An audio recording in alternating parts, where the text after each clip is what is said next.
Salam sejahtera dalam nama Bapa, Putra, dan Roh Kudus. Bagi semua jemaat dalam lingkup GKI Klasis Bojonegoro dimanapun saudara-saudara berada.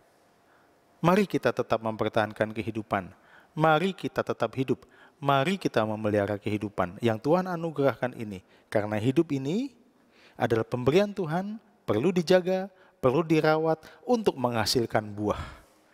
Maka tetaplah hidup dan menghasilkan buah bagi kemuliaan nama Tuhan dan menjadi berkat bagi banyak orang.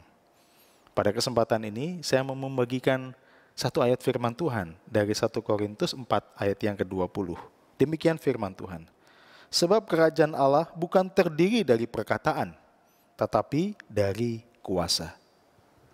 Saudara-saudara, pasti kita semua menyimak ya apa yang terjadi di sekitar kita. Banyak orang mengunggah kata-katanya melalui media sosial, melalui tayangan-tayangan visual, dan sekarang ini memang merupakan sebuah medan. Medan dari apa? Medan dari orang berkata-kata, mengeluarkan konten-konten, ya. Dan tujuannya supaya orang-orang ini tertarik dengan konten-konten apa yang dibuat, kata-kata, supaya mereka menjadi follower. Kita harus sadari bahwa kata-kata itu penting, mengekspresikan pikiran dan perasaan. Rasul Paulus itu ada di dalam satu concern terhadap jemaat di Korintus. Mereka ini rindu dengan firman Tuhan. Mereka ini rindu dengan kebenaran. Tetapi pada saat itu, jemaat di Korintus mengalami goncangan. Goncangan kenapa? Karena rupanya di sana juga banyak ajaran yang beredar. Dan mereka bingung, mana yang adalah kebenaran, mana yang harus mereka pegang.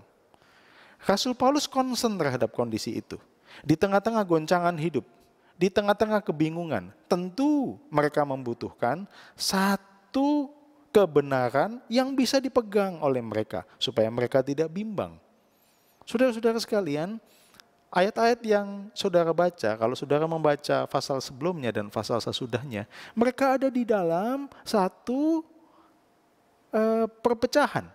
Mereka ada di dalam sebuah pertikaian posisi, pemahaman dan sebagainya. Saudara-saudara sekalian, Rasul Paulus ingin mengingatkan mereka untuk mereka kembali kepada ajaran yang benar. Mereka kembali kepada firman Tuhan yang menjadi pegangan.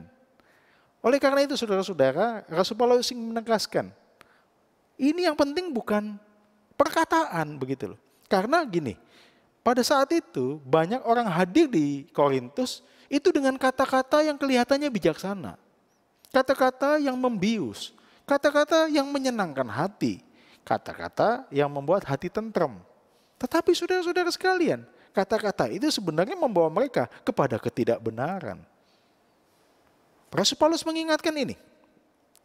Sebab kerajaan Allah bukan terdiri dari perkataan, tetapi dari kuasa. Apa yang dimasukkan Rasul Paulus dengan pernyataan ini? Saudara-saudara sekalian, rupanya Paulus ingin menegaskan, cek dari kebenaran yang sejati bukan hanya dengan kata-kata yang diajarkan, bukan hanya dengan pemahaman yang disampaikan, tetapi melalui kehidupan yang dinyatakan, melalui kualitas hidup yang ditunjukkan. Ini berkuasa, saudara-saudara. Ini bisa jadi teladan. Maka sebelumnya ada ayat, ikutilah teladanku. Kenapa Rasul Paulus ingin menegaskan itu? Rasul Paulus berani mengatakan demikian karena mereka ini butuh contoh. Banyak orang berteori. Banyak orang mengatakan ini loh kebenaran, itu loh kebenaran. Tetapi tidak menunjukkan dalam kehidupan mereka. Rasul Paulus mengatakan, ikutilah teladanku. Dan di dalam ayat 20 ini menegaskan, kerajaan Allah itu bukan hanya bicara tentang perkataan. Banyak orang bisa berkata-kata. Banyak orang bisa menyampaikan pidato-pidato yang menggugah hati. Yang menggetarkan hati. Tetapi saudara-saudara, kuasa yang sesungguhnya adalah ketika seseorang mau dengan tunduk, dengan rendah hati, melakukan kebenaran firman Tuhan. Ini tentu terjadi dalam kehidupan kita ya. Engkau akan respect kepada seseorang yang bukan hanya berani berkata-kata dan menyampaikan kebenaran melalui kata-kata, tapi melalui kehidupannya. Nah, orang ini akan menjadi influencer yang hebat. Dan itulah panggilan Anda dan saya. Kita bukan hanya belajar untuk mengisi pemahaman kita sebagai orang Kristen, tetapi marilah kita tunjukkan melalui kehidupan kita kebenaran setiap hari yang kita lakukan. Setiap hari itulah yang akan membawa kuasa atau dampak bagi kehidupan banyak orang. Marilah kita berdampak. Mari kita nyatakan kuasa Tuhan melalui apa? Melalui apa yang kita lakukan di dalam kehidupan kita setiap hari. Dampakmu akan makin besar. Nama Tuhan dimuliakan dan banyak orang diberkati. Mari kita berdoa. Bapa, tolonglah kami, jemaat-Mu, supaya kami bukan hanya berkata-kata, tapi menyediakan diri untuk berdampak melalui tindakan dan ketundukan kami untuk melakukan firman Tuhan. Apalagi di tengah-tengah kondisi semacam ini. Di tengah-tengah banyak orang tergoncang dan butuh pegangan. Biarlah Tuhan keteladanan kami, kesahajaan kami di dalam kami melakukan kebenaran firman Tuhan setiap hari, itu menginspirasi banyak orang dan mempengaruhi banyak orang, menjadi teladan bagi banyak orang, mulai dari kehidupan keluarga kami, lingkungan kecil kami, dan setiap orang yang mengenal kami. Dan biarlah kehidupan kami menjadi surat terbuka yang membawa mereka untuk makin percaya kepada Tuhan Yesus sebagai Tuhan dan Juru Selamat yang memegang kendali kehidupan ini. Dalam nama Tuhan Yesus kami berdoa.